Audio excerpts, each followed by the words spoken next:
What appears to be a dead sheep on his seat. Well, he is English, isn't he?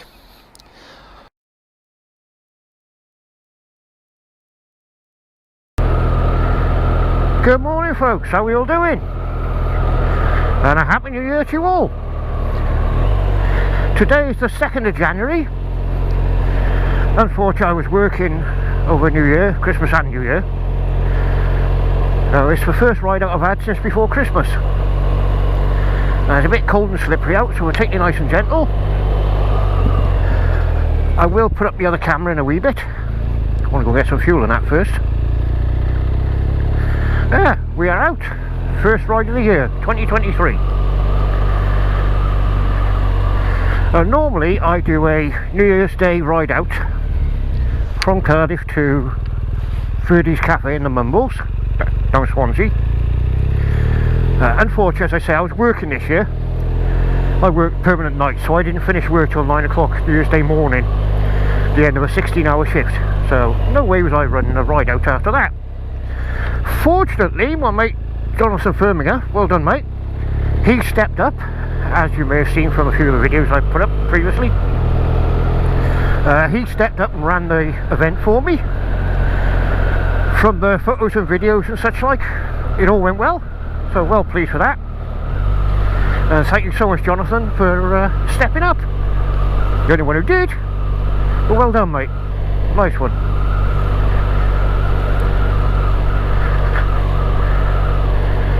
Oh, it's very very slippery out this morning. I can feel it under tyre. So be no Valentino Rossi this morning, it'll be more like Rossi's ice cream. Anyway, so I'm going to shut you off for now folks, because I'm off to go and get some fuel and decide exactly where I'm going, because I'm still not 100% certain, and obviously I need to set up the second camera, which I'll do in a wee bit. So I shall get back to you shortly. See you all in a bit. Toodles.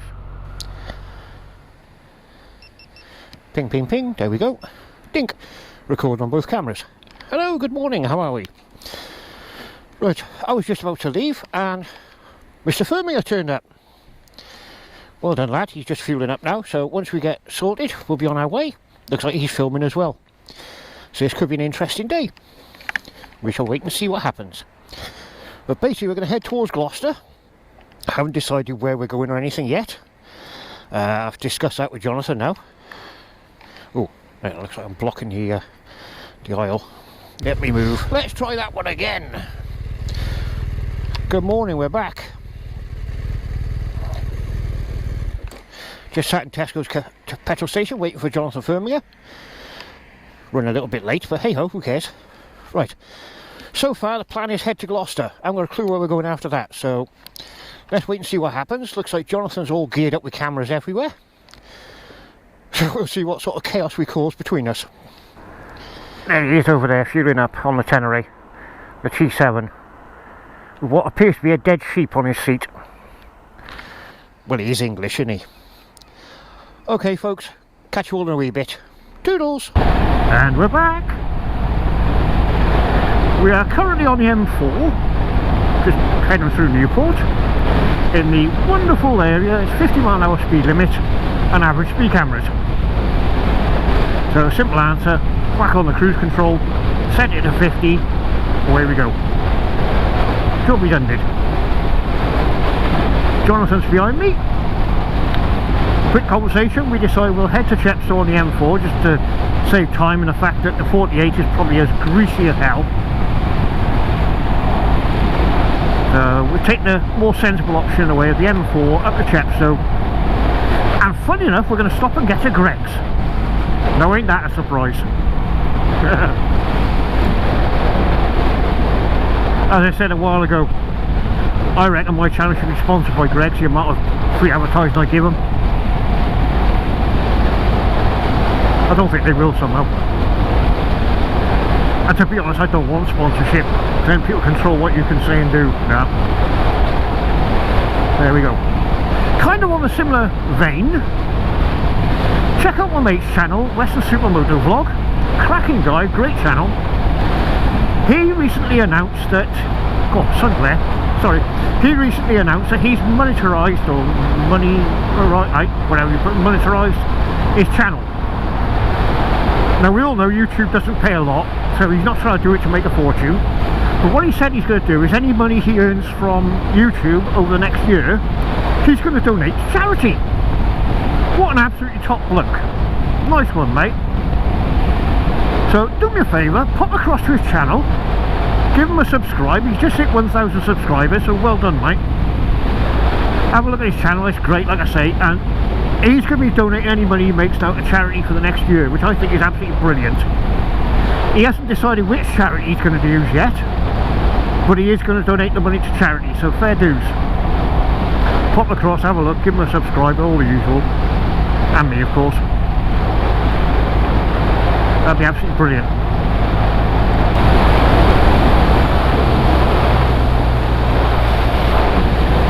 Right, see if we can get Jonathan on camera now. Here he goes.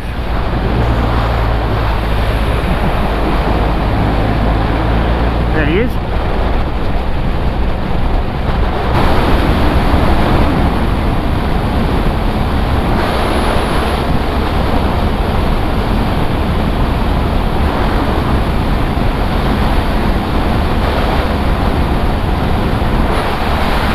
There he be. On the T7. Cracking bike, sounds really nice too, even on a stock can.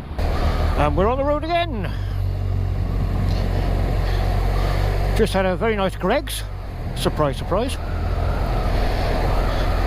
and we're on our way up to Gloucester. We'll have a coffee. I think we can safely say I owe Jonathan a coffee for running the ride yesterday.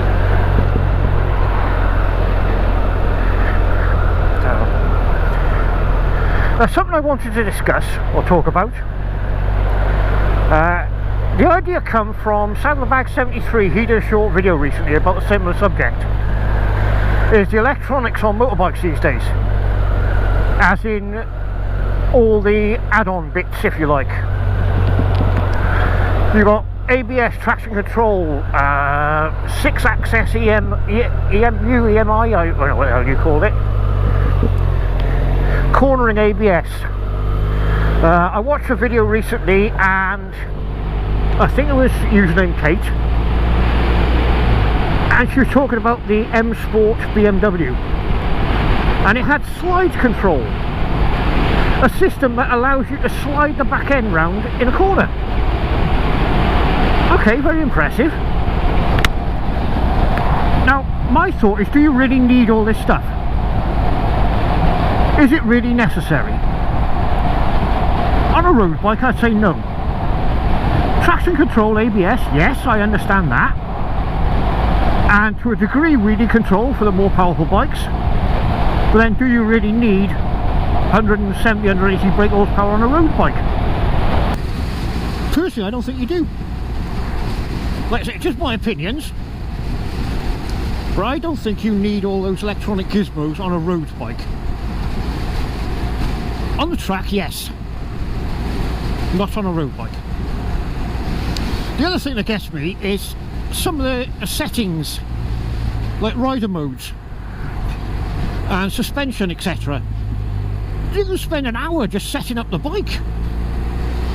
27 different versions of this and 16 levels of that, and why? Why would you need all that? My BMW is about as technologically advanced as I've ever owned. It's got rider modes, user, rain and road, I think it is. Oh, dynamic. I've always left it in dynamics from day one, which is like the sports mode, if you like. I've never altered it.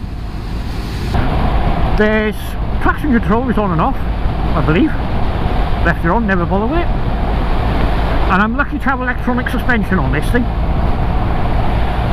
And I usually leave it in road mode, or I put it in dynamic if I want to stiffen it up for the more, shall we say, enthusiastic riding.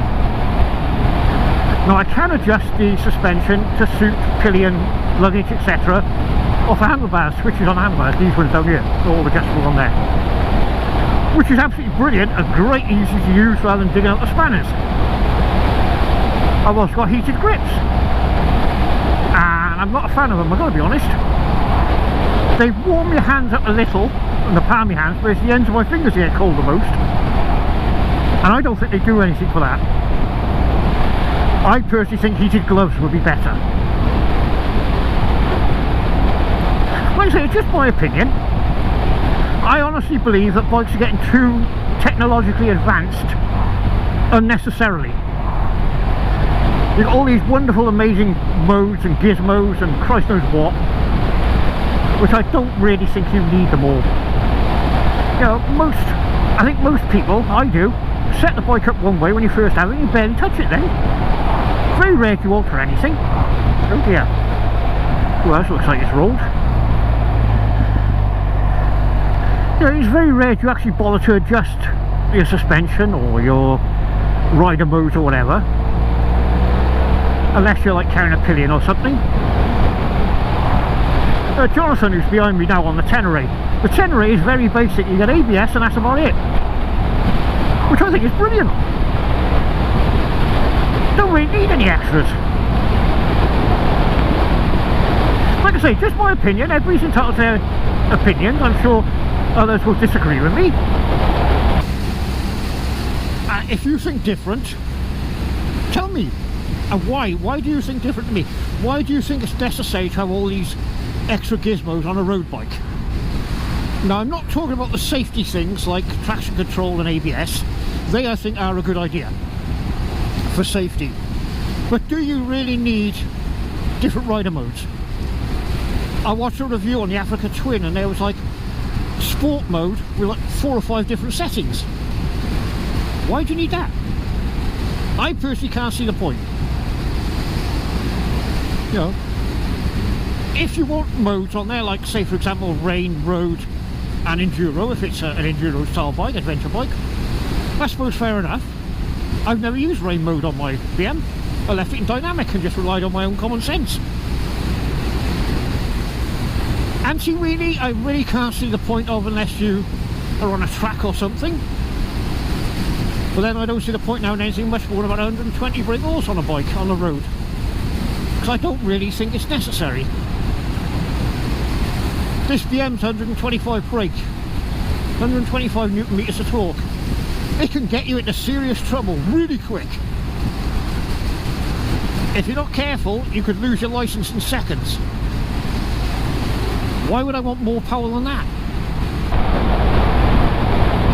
I can understand on the track, like I say, because, you know, not everybody is Valentino Rossi or whatever, and most mere mortals, realistically, regardless of what they actually believe, could not handle a 180 brake horsepower, 200 brake horsepower bike on a track without the electronics. Some can, but most not.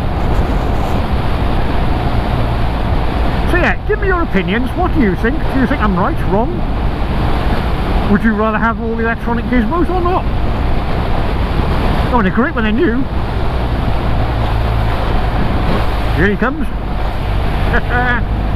There's Jonathan trying to sneak past. That's it, they're great when they're new, but when they go wrong, how expensive is it with all these different sensors and controls and plug it into a computer to fix it and stuff, you know? Are they really worth the extra hassle and money? Give me your opinions, what do you think?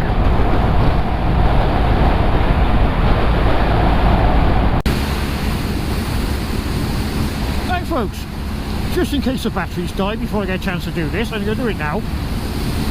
Thank you so much for watching, as always. If you're not already a subscriber, please consider subscribing. Just click the subscribe button and hit the bell icon next to it, hit all, and that will notify you every time I put up a video, which is as and when. Obviously, if you like my videos, please click the like button. If you have a comment, leave it in the comment section below. All this helps build the algorithms for YouTube and all that rubbish. Is really appreciated. So thank you so much folks for coming along and watching my wee little video. Hope you enjoyed it. Plenty more on the channel and more to come later in the year. But for now, I shall say thank you so much again. And whatever you're doing folks, please be safe, ride safe and have fun. And of course the statutory